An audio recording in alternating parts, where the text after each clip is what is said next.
कुबेर तीनों लोकों में सबसे धनी थे। एक दिन उन्होंने सोचा कि हमारे पास इतनी संपत्ति है, लेकिन कम ही लोगों को इसकी जानकारी है। इसलिए उन्होंने अपनी संपत्ति का प्रदर्शन करने के लिए एक भव्य भोज का आयोजन करने की बात सोची। उसमें तीनों लोकों के सभी देवताओं को आमंत्रित किया गया। भगवान शिव उनके इष्ट देवता थे, इसलिए उनका आशीर्वाद लेने वह कैलाश पहुंचे और कहा, प्रभु, आज मैं तीनों लोकों में सबसे धनवान हूं। यह सब आपकी कृपा का फल है। अपने निवास पर एक भोज का आयोजन करने जा रहा हूं। कृपया आप परिवार सहित भोज में पधारने की कृपा करें। भगवान शिव कुबेर के मन का अहंकार ताड़ गए। बोले, वत्स, मैं कहीं बाहर नहीं जाता।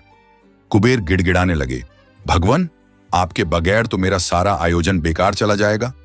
तब शिवजी ने कहा, एक उपाय है।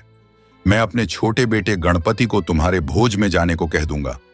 कुबेर संतुष्ट होकर लौट आए। नियत समय पर कुबेर ने भव्य भोज का आयोजन किया। तीनों लोकों के देवता पहुंच चुके थे। अंत में गणपति आए और आते ही कहा, मुझको बहुत तेज भूख लगी है। भोजन कहाँ है? कुबेर उन्हें ले गए भोजन से सजे कमरे में। सोने की थाली में भोजन परोसा गया। क्षण भर में ही परोसा गया सारा भोजन खत्म हो गया। दोबारा खाना परोसा गया, उसे भी खा गए। बार बार खाना परोसा जाता और क्षण भर में गणेश जी उसे छट कर जाते। थोड़ी ही देर में हजारों लोगों के लिए बना भोजन खत्म हो गया, लेकिन गणपति का पेट नहीं भरा। वे रसोई घर में पहुंचे और वहां रखा सारा कच्चा सामान भी खा गए, तब भी भूख नहीं मिटी।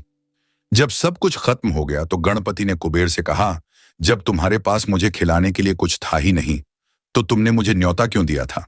कुबेर का अहंकार चूर चूर हो गया।